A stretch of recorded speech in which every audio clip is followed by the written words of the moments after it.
All right, so today we're going to have a little conversation around a thing called comparison. And of all the different topics that I discuss during consults, I would say the number one thing is comparison. And I want to provide this presentation to you to give a little bit more information about what is actually going on behind the scenes, how you can start to move forward from comparing yourself maybe endlessly, and give you the tools and the questions so you can ask these whenever you need to, whenever you catch yourself in that comparison mode. So first of all, I want to explain a little bit about what is actually going on when we are comparing ourselves. And so what happens is we have two pictures. And the first one is our reality. And this is what's actually going on in your life right now. And then what happens is sometimes we get a little bit confused, and I'll explain why in just a second. And we have over here a fantasy. And what happens in this fantasy is it's just this amazing beachfront sunset. We've got a little man here on a sunbed, and he's got a little cocktail, and he's got the umbrella, and life is just amazing. Nothing is wrong. All is great. He's got money. He's got nice houses. He's got cars. He's got possessions. He's popular. He's got love. And everything, the absolute language, everything in this world is absolutely perfect. Now, what happens is if we have a fantasy where everything or all is great, then what's going to happen is we then start to compare it to our current reality. Because as you know, as you've spoken about before in different modules, that nothing is one-sided and nothing can be all or nothing is actually never black and white. It's actually a mixture of grays. And so what happens is we start to compare our current reality and wish it was like this fantasy. Why can't we be like this person because they're getting X? Or why can't my life be like this because then I'd be happy, I'd be complete. And so what happens is we start to look at these fantasies and we start to remove and we start to alter our behavior to try and get this one-sided life. We try and enter into this fantasy rather than just appreciating and loving the life that we have in the reality. And so I want to take you through some questions and some protocols on how you can start to remove this comparison, because I know how deliberating it can actually be to live in this fantasy world where you're comparing yourself to fucking literally every other person around you, thinking you're lower than them, thinking they're higher than you, when really you're you, they're them, and it's not about being better or worse. It's actually about being different and helping highlight to you what makes you unique. And I know that can be hard sometimes to see, but what makes you unique and what makes them unique, why that's important and why that's so special and in proportion to their values, and why what you do and what makes you unique is in proportion to what's highest on your values. And so we have two different situations when we're comparing to other people. We have self-comparison, where we wish that we were like someone else, and we've got two different people here, and most of the time you've got someone else who is better, and then you've got, which is someone else, and then you've got you and you're worse. And so we start to think, oh my God, this person's just so amazing and they're so much better, so much more successful, so much richer, so much more lucky, so much more X. They're more than you, right? And you're less than. And so we can see here, they're on the podium and you are in the pit. Or we can have the situation. And the situational comparison is similar to what I've drawn up the top here, where you've got a current reality and then you're comparing it to a fantasy, whatever that might look like. And it might actually be a collaboration or a mixture of these two things, where in your fantasy, there's different people, or you're acting differently because you're achieving different things, etc. So we then start to, or we continuously think that other people are better than us. It affects our self-worth, it affects how we feel about ourselves, it affects our self-esteem, and affects how we live in our everyday life. Because if we're constantly beating ourselves up over our current situation, rather than just living in the reality, you can see why that would get you down, and you may be in that place right now. So let's just say, let's empower you with some tools to be able to change. So I'm going to start first with the situation. So the first thing we need to do is get ultra clear on the situation. And so the first thing we want you to do here is I want you to just detail and write out on a document in your journal, wherever, write out exactly how you think life should be. Why should life be this way? Because when we have a fantasy, we're expecting our life to be different than what it currently is. And so the word should will probably appear in your vocabulary. And this is a really good trigger and a really good understanding and awareness piece for you to know, okay, I'm using the word should. That probably means that I'm comparing my life to how it should be rather than what actually is in this reality. And so the first thing is we just get really clear on what is the situation. What are we comparing? What is the content and what is the context of what do we wish things were actually like? And this is going to help us paint this picture here. And we're going to find out how life should actually be. Now we know what the fantasy is. The next thing we're going to do, and this is going to be common across all these different modules, but it's always good to have an awareness over what your values are, because we're going to use those in different elements right here. So finding out or being very aware of what your actual values are. Then we're going to do two things. And remember, this is just with the situation. So we've got really clear over what it is that we're actually comparing ourselves or comparing our reality to. How do we wish life was and how should life be? The first thing we're going to do is ask a couple of questions.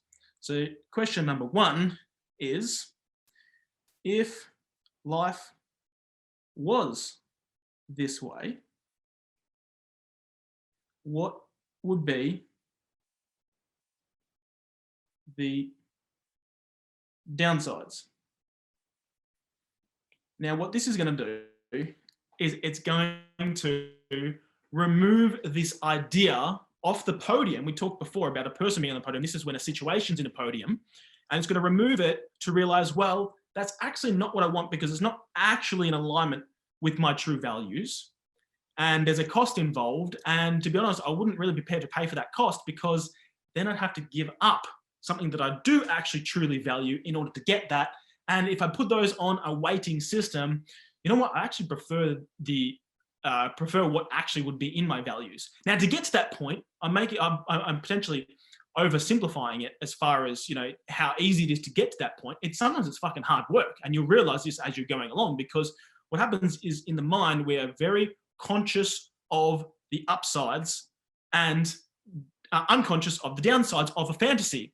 Now, why does this actually happen? You've seen this before. So if we've got our values here, as we get lower down the values, so we've got a big line here, and this is the pendulum. As we get lower on those values, the ratio of objectivity changes from objectivity to subjectivity.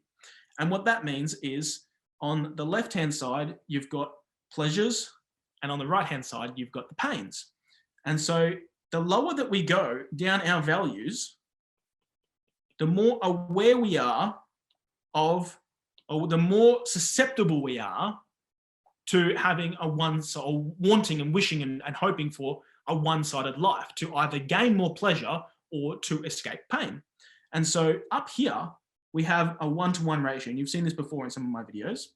Down here, we may have a 4-to-1 ratio or a 1-to-4 ratio, where you've got 4 parts pain and 1 part pleasure.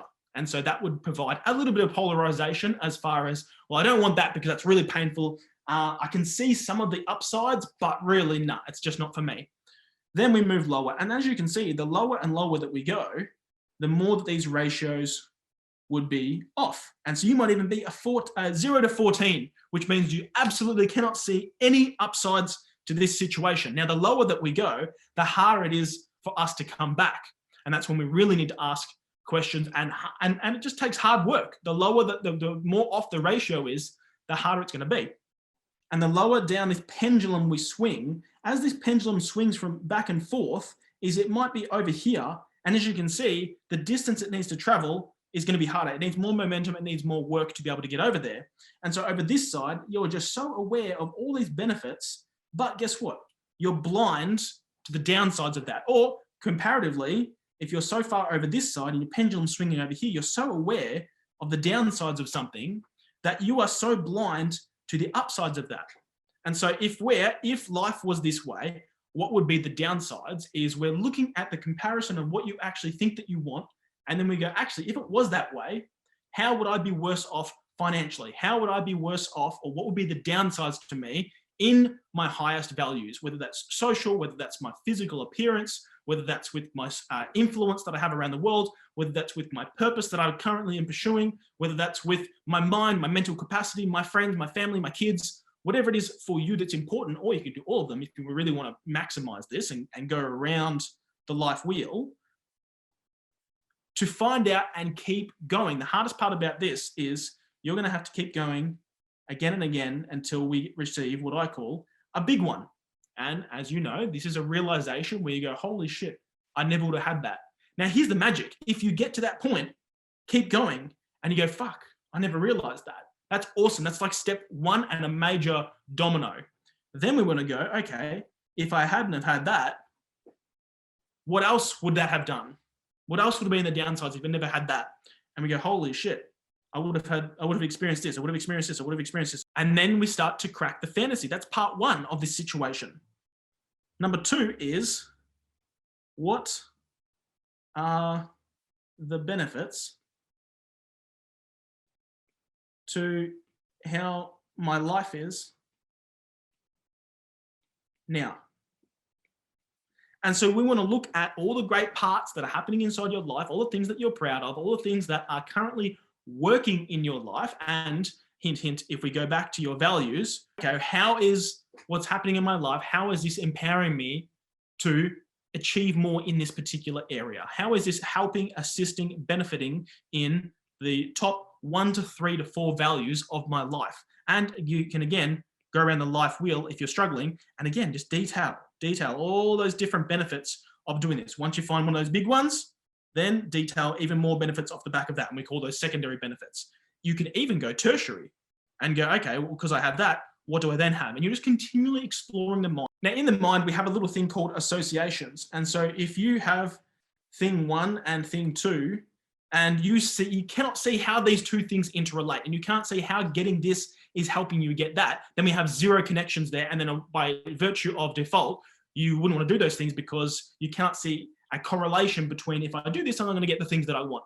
So what we want to do is we want to start to associate what are the benefits now of living this life, to go, okay, well, because I do these activities, or because this is showing up for me, it's actually helping me get this, and it's helping me get this. And you're seeing how this is just continually getting stronger and stronger and stronger. I went bungee jumping in 2016. And what was interesting is they showed us a cord before we leaped off. And inside that cord, what's really interesting is it had thousands, I assume thousands, I didn't ask, high hundreds to thousands of little tiny elastic bands that are inside of this bungee cords. And it was really interesting because before that, I had no idea what's happening on the inside. Now, if one breaks, then it's not going to break the bank. But what we're trying to do is the more that we have, the stronger that cord's actually going to be. And same with what we're doing here with you, is we want to try and strengthen this cord between two different events. So there's step 1 and 2 for comparing your situation. Now, the second part is, what if you're comparing yourself to someone else? Well, that's quite easy, actually.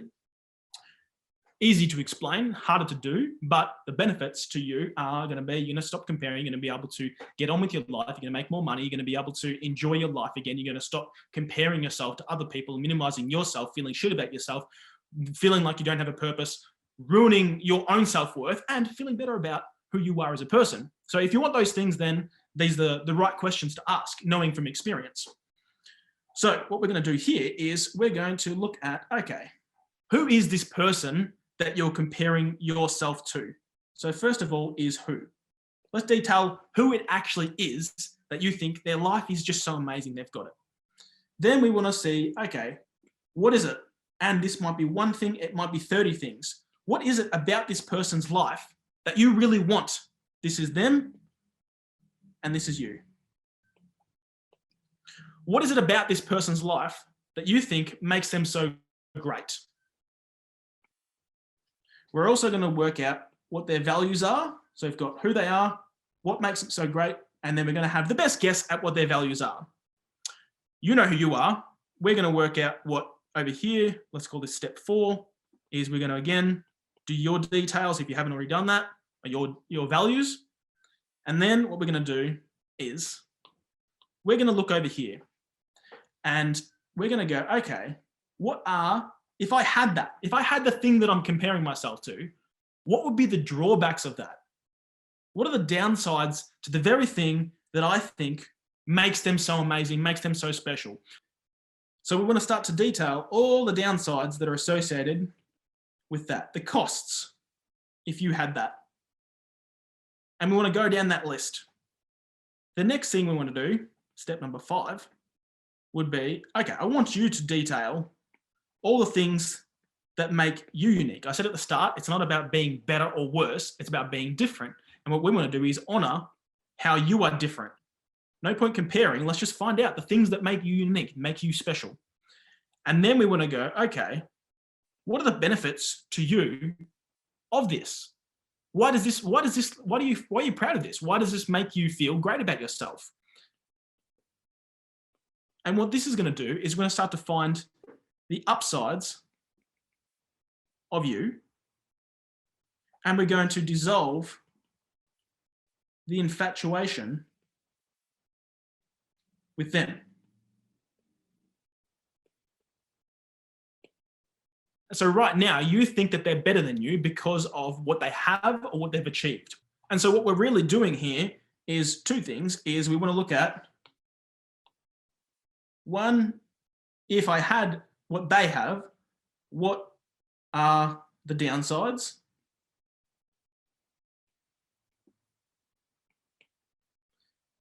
And number 2 is, for you and what you've got, what are the upsides?